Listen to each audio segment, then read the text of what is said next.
मैं इस बात को नहीं बता सकती सर कि मेरे साथ क्या हुआ। तो सर हम लोगों ने मतलब माता जी की फोटो को लेके कसम खाया, बच्चों की कसम खाई कि हमने किसी का जेवर आज तक नहीं लिया। चोरी करना होता तो मैं आपके घर में ड्यूटी करने क्यों आती।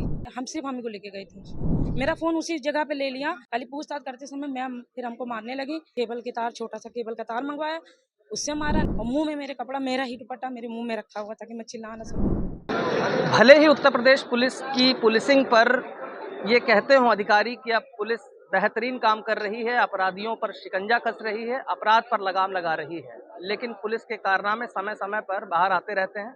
एक ऐसा ही कारनामा पुलिस का लखनऊ से निकल कर आया है। हमारे साथ पीड़िता है, इनके साथ पुलिस ने चौकी में मारपीट की।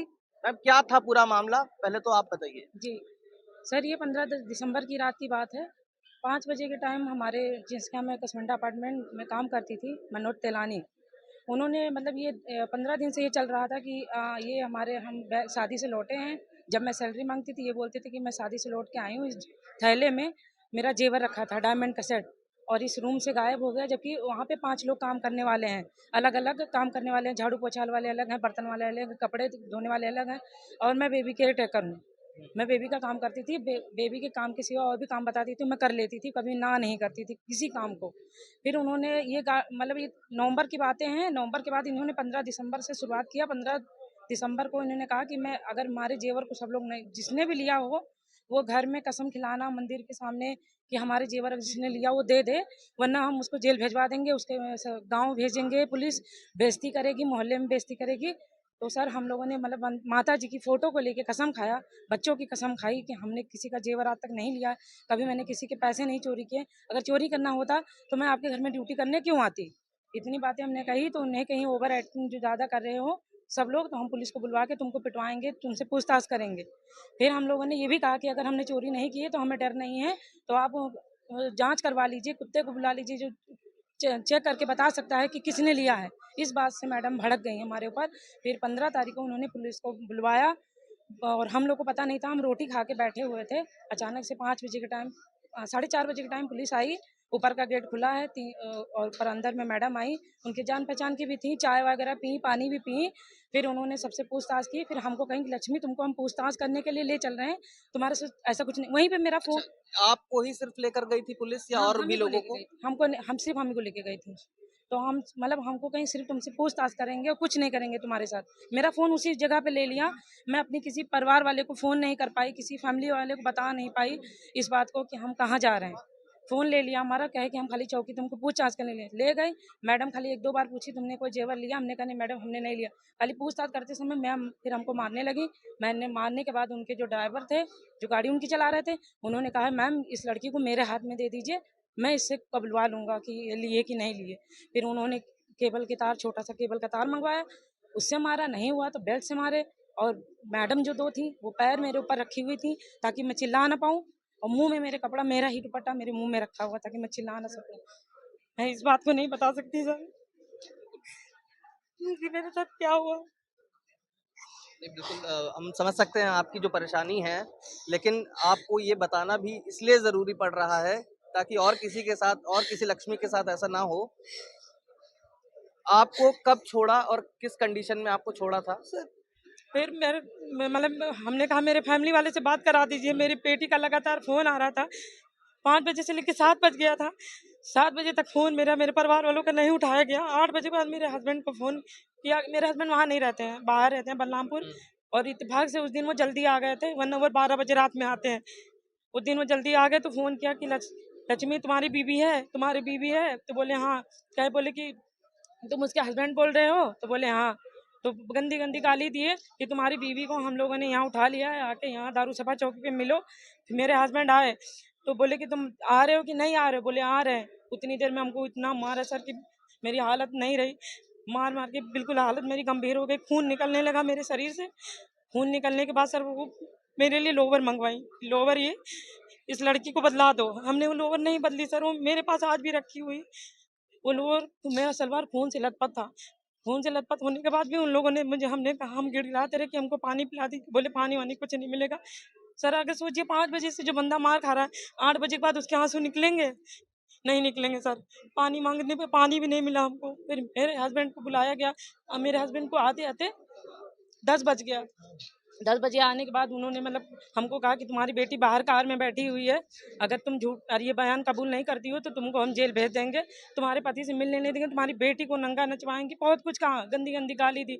जो उनके चौकी इंचार्ज ने बोला। चौकी इंचार्ज मैडम ने और वो जो सर थे दीपक प्रजापति और उनके ड्राइवर, वो सब ने ये सब बातें बोली कि तुम्हारे आपके जहाँ आप काम करती थी वो लोग भी वहाँ मौजूद वहाँ थे? मौजूद थे। वो लोग पैसे दिए थे उनको, मनोज टेलानी सैलूट उनके लड़का अंशित टेलानी, और पैसे दिए थे वो लोग हमारे सामने सब। हम ये जब एफआईआर लिखवाने गए थे तो सर लोग बोले थे तुम्हारे सामने कोई पैसा नहीं देगा, पसंद मैंने देखा है पैसे देते हुए वो खुश हो रहे थे। फिर हमारे सामने उन्होंने मतलब हमारे हस्बैंड को बुलाया, फिर कहा कि अगर लक्ष्मी इस बात को तुम कबूल नहीं करती हो, अगर सर बताइए अगर हम चोरी करेंगे डायमंड, क्या इतना हमको नहीं पता है डायमंड 2000 का बिकता है सर?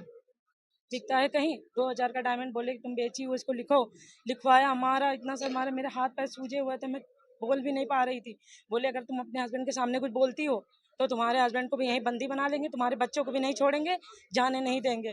फिर सर हमको 11 बजे जब मैं लिखवा ली वो कागज़ पे, झूठा मारपीट के बयान लिखवा ली, तब हमारे हस्बैंड को बोली कि हम तुम्हारी बीवी को लाके तुम्हारे रूम पे छोड़ देंगे जहाँ पर रहते थे गोमती नगर में।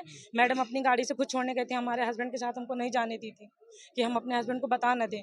तो अपनी गाड़ी से ले जाके मैडम हमको वहाँ पे छोड़ी, और छोड़ने के बाद हस्बैंड के कहीं कि तुम्हारे हमारी गाड़ी की फ़ोटो खींची और कहीं कि सुबह तुम आके चौकी में हमको मिलना। ये घटना है सर। फिर हम सर यहाँ हॉस्पिटल आए, बलरामपुर हॉस्पिटल। हाँ, सुबह 16 तारीख को हम हॉस्पिटल आए, तो मेरा मतलब ट्रीटमेंट चला, मेडिकल हुआ। फिर हमको मैं हमारी वहाँ जो नर्सें थी वो हमारी फ़ोटो खींची, वो फ़ोटो मतलब सर को, जो डॉक्टर साहब थे उनको दिखाया गया, वो वीडियो फ़ोटो हमको दी। और फिर देखें कि बहुत सारे, हमको सर वो नहीं पता था कि हमको इतनी चोटें लगी हैं। हम ये जान रहे थे कि जो हमें दर्द हो रहा है वो ऐसे ही दर्द हो रहा है, चोट हमको पीछे से कहाँ दिखेगा, पैरों में बगल में चोटें लगी तो कहाँ दिखेगी।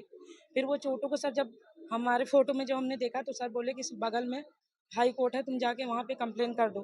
फिर हम जब वहाँ से आए तो हमको सर मिले, हमने मतलब यहाँ पे बात करने लगे तो हमको सर, हमारे आशीष सर जैन हैं, वो हमको मिले। वो हम मतलब हमारा मुकदमा ये कहे कि हम तुम्हारा करवा देते हैं। तो आशीष सर जी आशीष जी हम आपसे जानना चाहेंगे कि क्या कंडीशन रही और उसके बाद कोर्ट का क्या ऑर्डर रहा? पीड़िता जब हम लोग के पास मुलाकात हुई कोर्ट में, तो पीड़िता की स्थिति ये थी कि वो अपने आप से बोल नहीं पा रही थी, सही रूप से चल नहीं पा रही थी। पुलिस प्रपत्र को देखने के बाद और मेडिकल रिपोर्ट को देने के बाद 15 इंजरी इनके शरीर की चोटों पे थी। और पीड़िता के बयान के साथ उसे केबिल के तारों से, लातों घूसों से और पट्टों से पुलिस द्वारा 3rd डिग्री टॉर्चर किया गया। इसमें दारुल सभा चौकी इंचार्ज, समस्त उनके साथ के स्टाफ मौके पे मौजूद थे, और जो इनकी मकान मालकिन थी वो लोग पैसे देकर उनसे ये कृत्य करवा रही थी, जिसमें इनकी सोने की लॉकेट जो गले में पहनती थी, कान की बाली, इनका मोबाइल, ये सब छीन के चौकी इंचार्ज मैडम, जिनका नाम तत्कालीन चौकी इंचार्ज निशा सिंह है, वो उपलब्ध थी। चूंकि मुकदमा पंजीकृत नहीं किया जा रहा था, इसलिए 16 तारीख को लॉ एंड ऑर्डर से लेकर मानवाधिकार, माननीय उच्च न्यायालय, सभी जगह प्रेयर किया गया कि इनका मुकदमा पंजीकृत हो। जब पंजीकृत नहीं हुआ तो माननीय मुख्य न्याय दंडाधिकारी श्री हरिकेश पांडे जी, जो सीजीएम है हमारे, उनके यहाँ 156(3) सीआरपीसी में प्रार्थना पत्र प्रस्तुत किया गया, जिसपे सुनवाई के दौरान 19 मार्च 2024 को सीजीएम महोदय द्वारा 156(3) अलाउ करते हुए थाना पीजीआई को मुकदमा पंजीकृत करने आदेशित किया। परंतु बायस्ड होके डिपार्टमेंट ने मुकदमा पंजीकृत नहीं किया, और सीजीएम महोदय ने मुकदमा पंजीकृत कराने के लिए जब एसएचओ पीजीआई को प्रकीर्णवाद दर्ज करने के लिए आदेशित किया, तो एफआईआर 19 मार्च 2023 के बाद, अब 24 के बाद 4 मई 2024 को पंजीकृत किया गया। मतलब कि एक बार अगर कोर्ट ने बोल दिया उसके बाद भी एफआईआर नहीं दर्ज हो रही थी। लॉ एंड ऑर्डर कोर्ट के कोई भी रूल्स का फॉलो नहीं करती है, वो कहती है हमारा कानून है, कमिश्नरेट हमारे हैं, और जो भी होगा वो हम फॉलो करेंगे। अभी क्या कार्रवाई हो रही है? अभी कार्रवाई ये हो रही है कि जब से मुकदमा पंजीकृत हुआ है, लगातार प्रेशर पीड़िता के ऊपर बनाया जा रहा है, इस मुकदमा को हटा लिया जाए, एन के एन प्रकरण से इस मुकदमा हट लिया जाए। निशा सिंह और उनकी टीम और टेलानी लोग कहीं ना एन के एन प्रकरण से प्रेशर बना रहे हैं, कहीं ना कहीं से किसी अधिवक्ता के माध्यम से, किसी अन्य के माध्यम से कोशिश कर रहे हैं कि इस मुकदमे को यहीं समाप्त कर दिया जाए। मीडिया से मेरी गुजारिश है कि 16 तारीख को जब पीड़िता ने मेडिकल कराया है और बलरामपुर हॉस्पिटल में 10 बज के 3 मिनट पर उपस्थित हो गई, तो हाउ इज पॉसिबल कि 11:23 पर मुकदमा पीड़िता के खिलाफ 380 आईपीसी में मीडिया के द्वारा मालूम है कि मुकदमा पंजीकृत कर दिया गया। 16 तारीख को इन्फॉर्मेंट ऑफ केस जो मनोज टेलानी है उन्होंने एप्लीकेशन दी है। तो एक दिन पहले 15 तारीख को चौकी इंचार्ज मैडम ने अपनी टीम के साथ क्यों उठाया और थर्ड डिग्री टार्चर क्यों किया। मीडिया से मेरी गुजारिश है कि महिला सम्मान के लिए शासन प्रशासन से पूछा जाए कि क्या महिला सम्मान के लिए यही सम्मान किया जाता है। और जिस तरीके से सरकार महिला सशक्तिकरण की बात भी करती है, वहीं दूसरी तरफ देखा जा रहा है कि जो उत्तर प्रदेश की पुलिस है, जो लखनऊ पुलिस है, उसके जो कारनामे हैं वो समय समय पर भी सामने आ रहे हैं। फिलहाल केस दर्ज हो चुका है और आगे की कार्यवाही भी जारी है। अब देखना होगा कि आखिर पीड़िता को कब और कितने समय बाद न्याय मिलता है। वीडियो जर्नलिस्ट आशुतोष शुक्ला के साथ योगेश मिश्रा, उत्तर प्रदेश टाइम्स, लखनऊ।